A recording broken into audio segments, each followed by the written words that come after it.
ভরসা রাখবেন আল্লাহর উপরে। আল্লাহকে বলবেন, আল্লাহ গো, এই কঠিন মুসিবতে, কঠিন পজিশনের উপরে যদি তুমি আমাকে বাঁচাও তাহলে তুমিই বাঁচাতে পারবে, আর কেউ বাঁচাতে পারবে না।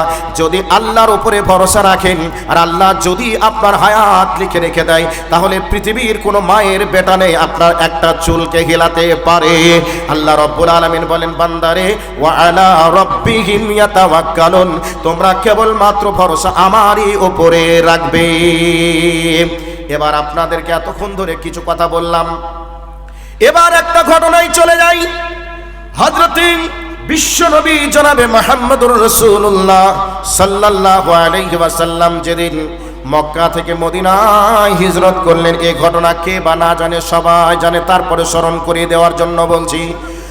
বিশ্বনবীর বাড়িটাকে বেঈমানরা চতুর্দিক থেকে ঘেরাও করে নিয়েছে, পেলেই পিস পিস করে কেটে দেবে, হাড় হাড্ডি পর্যন্ত গুঁড়ো করে দেবে।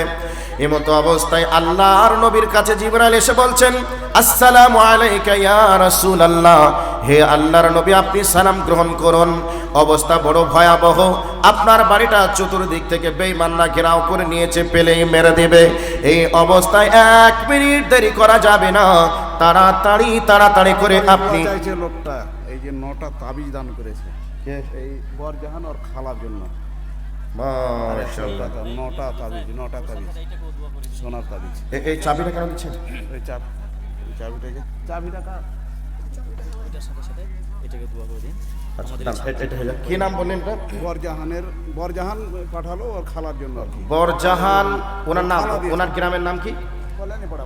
এই কল্যাণী পাড়া যে আপনাদের এই পাড়া আছে বা গ্রাম আছে, আপনারা সকলে অবগত আছেন। বরজান ওনার খালা পাঠিয়েছেন ওনার নামে, ওনার হাত দিয়ে 9খানা সোনার তাবিজ আছে। এই সোনার তাবিজ দিয়ে ওনার জীবনের গুনাহকে মাফ করতে চেয়েছে, পাশাপাশি উনি যাতে জান্নাতে যান তার ব্যবস্থা করেছেন। তার সাথে সাথে দ্বীনের খেদমতের জন্য 100 টাকাও তিনি পাঠিয়েছেন। আল্লাহর কাছে দোয়া রাখি, হে রব, তুমি তোমার বান্দিকে দ্বীনের খাদেমা হিসাবে কবুল করো, ওনার জিন্দেগির পাপগুলিকে তুমি মাফ করে দাও। তার সাথে সাথে যে ব্যক্তি নিয়ে এসেছেন ওনাকেও তুমি দ্বীনের জন্য কবুল করো। আত্মীয় স্বজন যারা চলে গেছে না ফিরার দেশে, সবার কবরের শাস্তিকে তুমি মাফ করো। সকলে বলি আমিন। কদিন আগে আমাদের পাড়ার একটা বৌমা, আমাদের এখানে ছাত্রী ছিল, তো গত 3-4 দিন আগে ও মৃত্যুবরণ করেছে। ও, এই মাদ্রাসার ছাত্রী ছিল, কারিমা নাম, আর কয়দিন আগে মৃত্যুবরণ করেছে, আর দুনিয়াতে নেই। ওনার পরিবারের পক্ষ থেকে ওনার জন্য 2টি কানের কি বলেন এটাকে, কানের দুল দিয়েছে, আর একটা নাক মাছি দিয়েছে। আল্লাহ, তোমার বান্দি আর নেই, তোমার বান্দির জিনিসগুলি দুনিয়াতে আছে, তোমার বান্দির রুহের মাগফিরাতের জন্য 2খানা কানের দুল, একটা নাকমাছি দিয়েছেন। আল্লাহ, তার কবরটা তুমি জান্নাতের বাগান বানিয়ে দাও, সংকীর্ণ কবরকে প্রশস্ত করে দাও, অন্ধকার কবরকে তুমি আলোকিত করে দাও, বাড়ির সকলকে তুমি ধৈর্য ধারণ করা তৌফিক তুমি দান করো। সকলে বলি আমিন। তার সাথে সাথে আরেকজন কে জানি বেনামিতে 2টি নাকমাছি দিয়েছে। আল্লাহ, তোমার বান্দির দানকে তুমি কবুল করো, মনের আশাকে তুমি পূরণ করো, হায়াতে তাইয়্যিবা সিহাতে কুল্লিয়া তুমি দান করো। আমিন, আল্লাহুম্মা আমিন। তবে সিচুয়েশনটা কেমন হয়েছিল? বাড়িটা চতুর্দিক থেকে ঘেরাও করে নিয়েছে, পেলেই মেরে দিবে। এই অবস্থায় আল্লাহর নবীকে জিবরাইল এসে বলছেন, রেডি হয়ে যান, তাড়াতাড়ি মক্কা ছেড়ে মদিনায় যাওয়া লাগবে। আল্লাহর নবী হযরত আলীকে ডাকলেন, ডেকে বলছেন, আলী, অবস্থা বড় ভয়াবহ, এই অবস্থায় তুমি আমার রেখে যাওয়া বেডে আর আমার দেওয়া চাদর গায়ে দিয়ে তুমি আরামে ঘুমিয়ে যাও।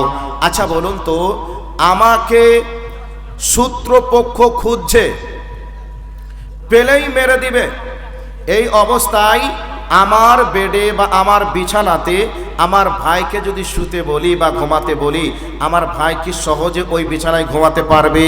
আর ঘুমাতেও যদি চায়, ঘুম কি আসবে? কথা বলুন, আসবে? কারণ আমাকে মনে করেও তো আমার ভাইকে পিস পিস করে দিতে পারে কি পারে না? পারে। তো আল্লাহর নবী জনাবে মুহাম্মদুর রাসূলুল্লাহ সাল্লাল্লাহু আলাইহি ওয়াসাল্লাম হযরত আলীকে ডাকলেন, আলীকে বললেন তুমি ঘুমিয়ে যাও, আমি চলে গেলাম মক্কাতে তোমাদেরকে, মদিনায় চলে গেলাম তোমাদেরকে রেখে। আল্লাহর নবী চলে গেলেন, ও ঘটনা আলাদা। আল্লাহর নবী যাওয়ার পরে আনসার মুহাজিরদের কাছে গিয়ে ঘটনাটা ব্যক্ত করলেন যে এই পজিশন আর এই পজিশনে আমি চলে এসেছি আল্লাহর অর্ডারে। এবার আনসার মুহাজিরদের দলের মনের ভিতরে একটা কৌতূহল জেগে উঠল যে ওই কঠিন পরিস্থিতি পরিবেশের উপরে হযরত আলী বিছানাতে ঘুমালেন কি করে, ওই রাত্রিতে ওই ঘরে থাকতে পারলেন কি করে, কারণ তারা মোহাম্মদ মনে করে আলীকেও তো পিচ পিচ করে দিতে পারে। এই অবস্থায় ঘুম এসেছিল কি না, মনের খবর কি হয়েছিল একটু জানা লাগবে, মনে কৌতূহল জেগে আসলো। এমতো অবস্থায় হযরতে আলী রাদিয়াল্লাহু তাআলা আনহুকে জিজ্ঞাসা করা হলো, আলী মক্কা থেকে যখন মদিনায় হিজরত করলেন, আনসার মুহাজির দলেরা দেখেই আলীকে বলছেন, আলী তোমার সঙ্গে আমাদের কিছু কথা আছে, তবে তুমি বলো সেই রাত্রির ঘটনা তুমি আমাদেরকে শোনাও, যেই রাত্রিতে রাসূল নিজের জীবন নিয়ে পালিয়ে এসেছে মক্কা ছেড়ে মদিনায়।